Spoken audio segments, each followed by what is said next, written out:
onye ọbụla asịzi na gị gonye mmanya bịa mbọsị na-emesara aka mụọ adịrị eme giveaway ife ndị na ya bụ empowerment. If you have a good market you're making, tag me, I go repost them, I go share them. If you alone in a problem and you can't buy all you need to drink without asking me, mụọ na bụ Okpata-Ozuo-Ora-Mmuo-Igbo. Okpata-Ozuo-Ora-Mmuo-Igbo. Bịa obi m ka m nwunye gị nnekwu ma ọ bụ diọba ka ije gbuo mmụọ gị ka ha bunye gị ike.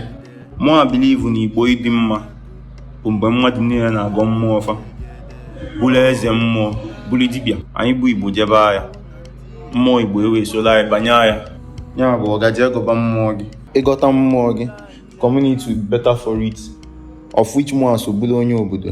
And before that, ị ga-enwe ife na-arụ ọfịs eji malụ gị, because prayer without good works is fraud.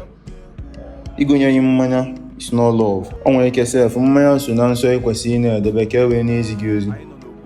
So if I achọdụ ka ị na-egota mmanya sef, if I buy you drinks 5 times, that's ego ofu dị ọkpa gị na chi ị ga-eri.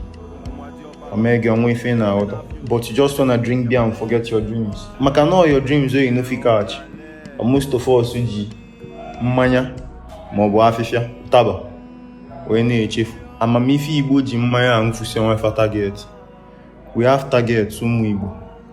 Singer bro. Yo, I have 2 offers up. Purchase stock in my next music. $120 per 7% stock. Up to 45% available for purchase in each record. This offer is available for only Ndi Ogommo because my next release is our Ogommo music, so I think that only makes sense. Check my pinned post for more information on my second offer and DM me for inquiries. Thank you for streaming Holy Music daily.